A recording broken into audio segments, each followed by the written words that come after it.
E se eu dissesse que a palavra cristão, talvez um dos rótulos de identidade mais pesados, sabe, mais globais que a gente tem hoje, não foi inventada por cristãos? Nossa, é. Pois é. Na verdade, foi um apelido irônico que foi, tipo, colado neles por pessoas de fora que estavam confusas. Com certeza. Isso muda a perspectiva. Muda muito, provavelmente faria com que muita gente olhasse para as próprias identidades de um jeito bem diferente. E a nossa imersão de hoje vai olhar exatamente para isso. Exatamente. E com um material de base muito bom. Sim, a gente tem em mãos um material bem denso chamado A Responsabilidade ao Denominar-se Cristão, uma visão triofanista, de autoria do irmão Marcelo Oliveira. Um texto fascinante. Demais! E a nossa missão aqui é desconstruir esse termo, sabe? Desde o nascimento nas ruas lá do Império Romano, passando por uma raiz incrível no hebraico antigo, até tentar entender as mutações complexas que essa palavra sofreu no cenário brasileiro moderno. É uma jornada e tanto. Certo, então vamos desvendar isso. Como é que um grupo de pessoas, assim, acaba adotando oficialmente um nome que eles nem sequer escolheram? Olha, é a velha dinâmica de como a sociedade lida com o que ela não consegue categorizar, sabe? O texto nos leva para um ponto de inflexão muito específico na história. Antioquia da Síria. Aham. Isso por volta do ano 40 a 44 depois de Cristo.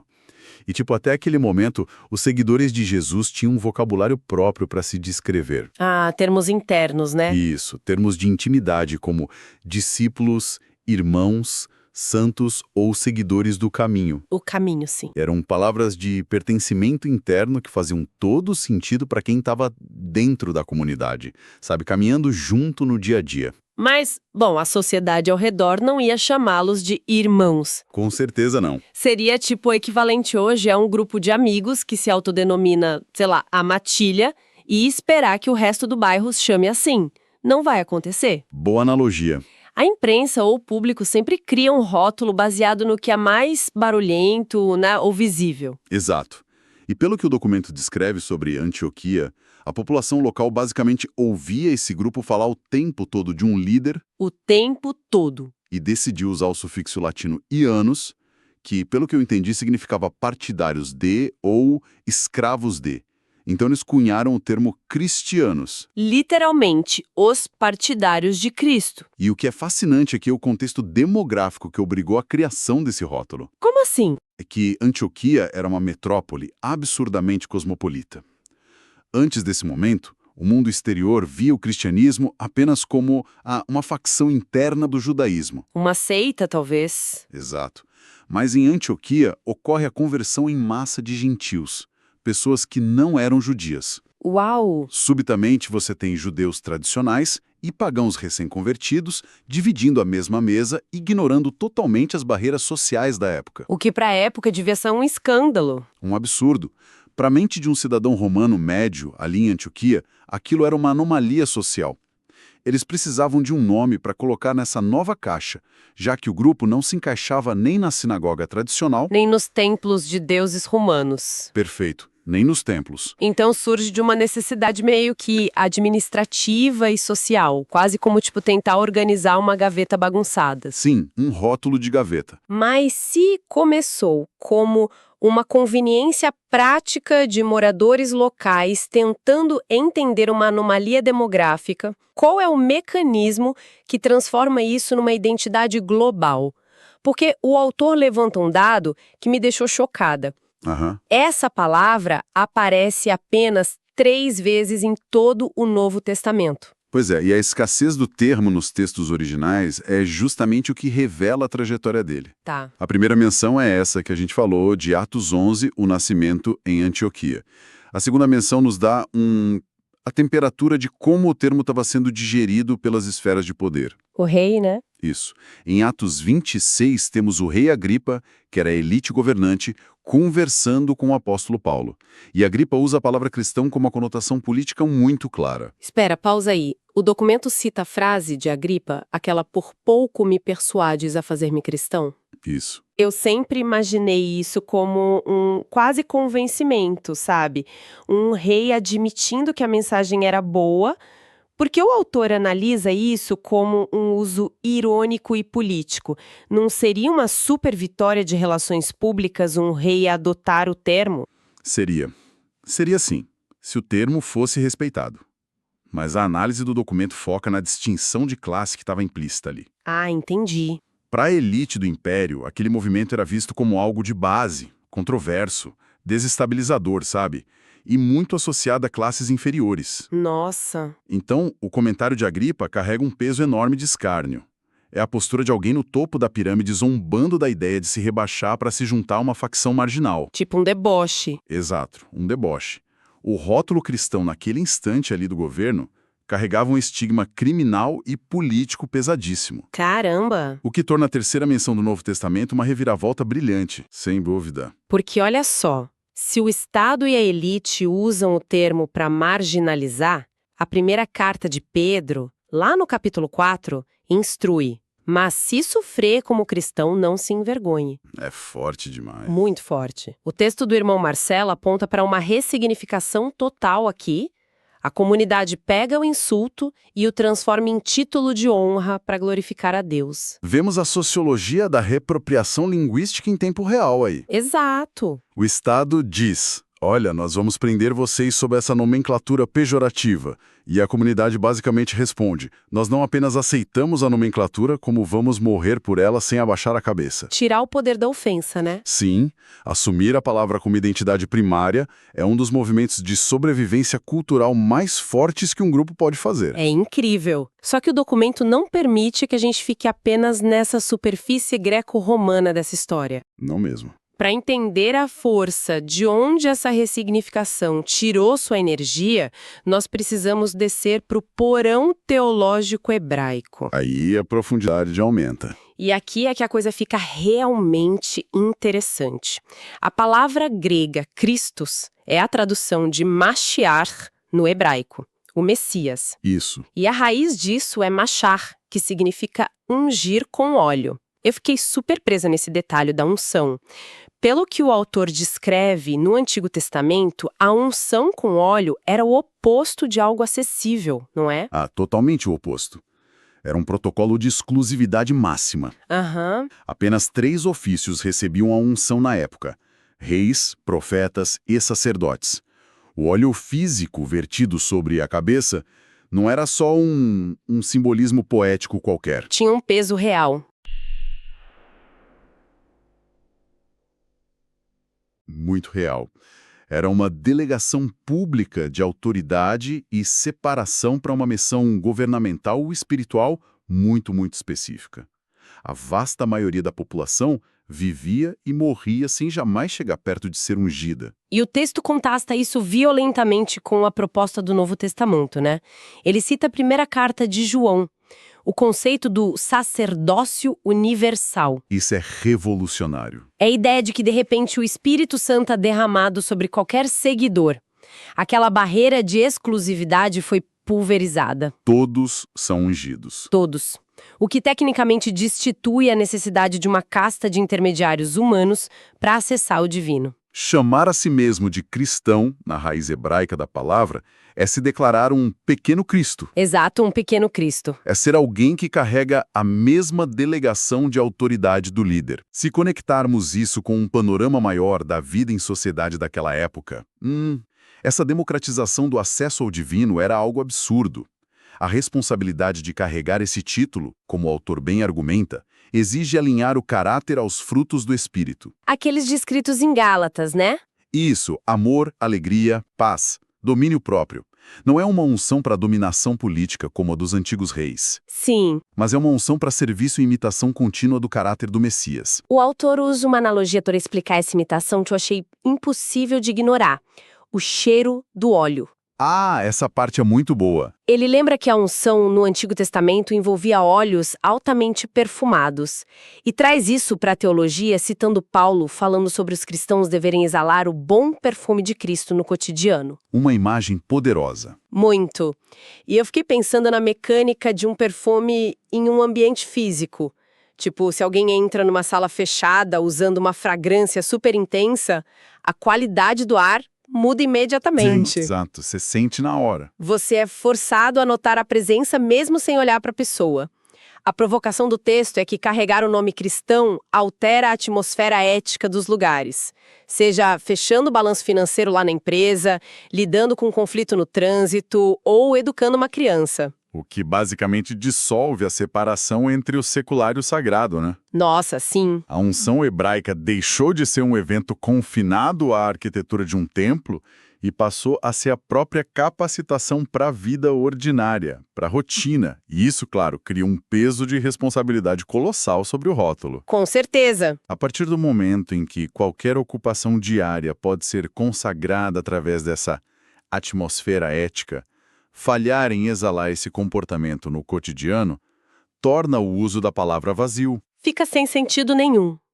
E assim, se essa responsabilidade individual já é complexa, imagina o que acontece quando as instituições e os governos começam a brigar pelo monopólio desse rótulo. Aí a história complica. A narrativa do documento avança no tempo e entra de cabeça na Europa do século XVI. Até meados de 1517, a palavra cristão no Ocidente era quase um sinônimo administrativo para quem pertencia à Igreja Católica Romana. Sim, era o padrão. Mas a reforma muda o tabuleiro inteiro com o princípio da sola escritura, aquela ideia de que a autoridade final é o texto bíblico e não as tradições consolidadas pelo clero. E a reforma cria a necessidade de novas demarcações territoriais, né, e linguísticas.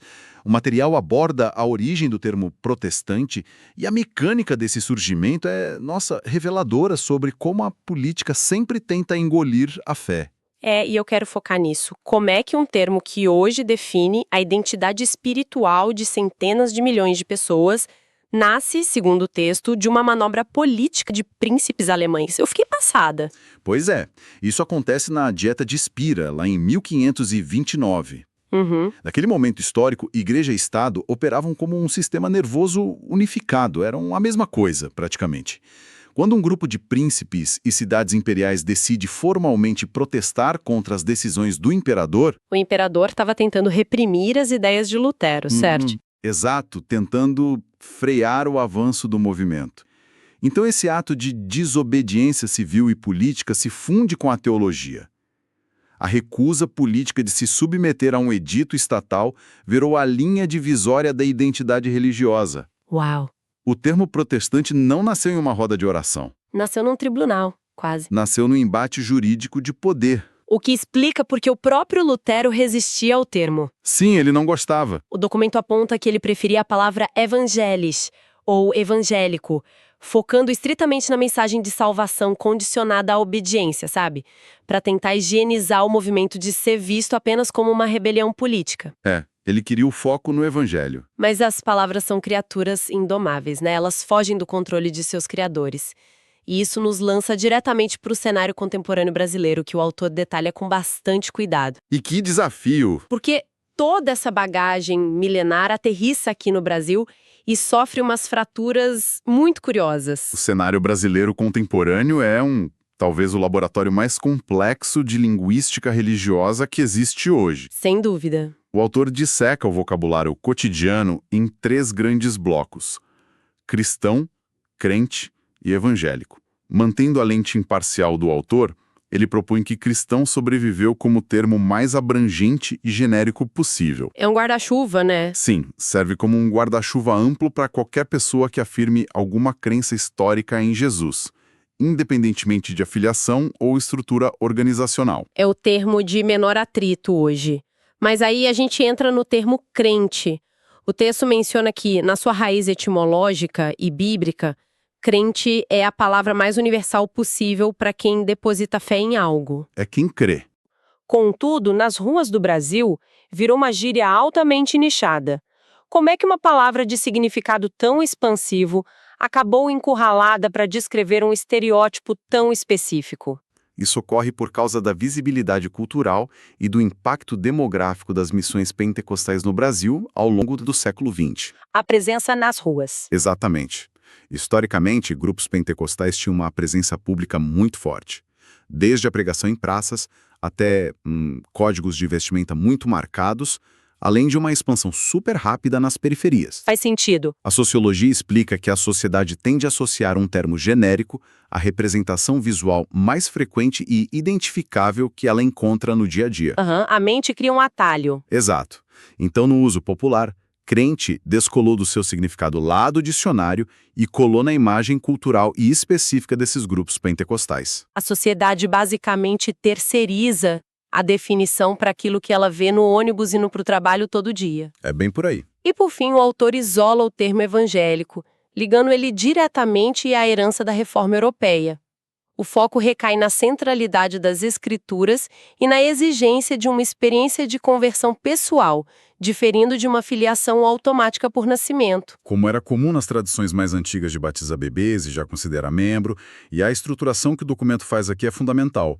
Ele não coloca esses termos em uma hierarquia de qual é superior, sabe? Sim, não tem juízo de valor. Não. Ele apenas mapeia as correntes históricas que desaguam em cada um deles. A grande amarração que o autor faz é lembrar que, apesar do Brasil ter retalhado o vocabulário em crentes, evangélicos e cristãos, o núcleo operacional que o texto propõe não muda. A essência continua. Isso.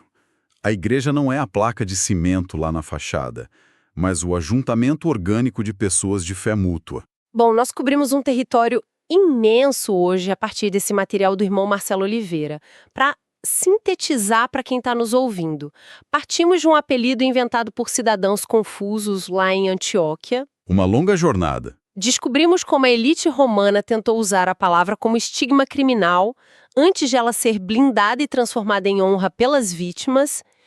Mergulhamos no peso do óleo perfumado dos antigos reis hebreus, que foi democratizado para qualquer trabalhador comum hoje. O perfume do cotidiano. Vimos a diplomacia europeia na reforma criar o rótulo protestante, até chegarmos à complexidade das calçadas brasileiras modernas, onde a visibilidade de grupos transforma definições teológicas em gírias urbanas. Uau! E entender toda essa engenharia por trás das palavras, sabe, tem uma aplicação prática muito profunda para quem escuta. Tem mesmo.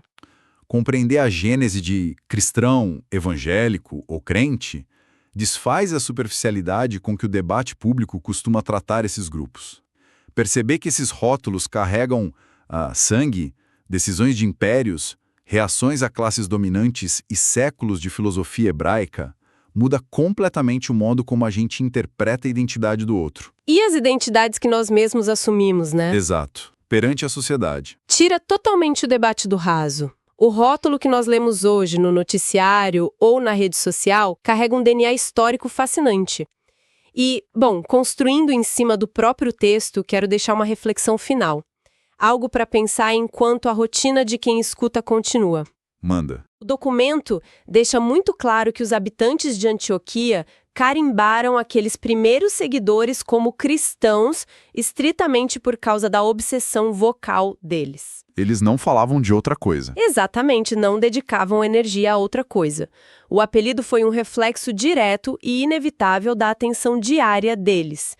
Então, se a sociedade de hoje possuísse o mesmo olhar afiado e implacável daqueles antigos cidadãos de Antioquia e decidisse criar um rótulo definitivo para você, baseado não no que você pensa ser, mas estritamente no que você mais fala, no que mais consome ou para onde flui a maior parte do seu esforço invisível todos os dias.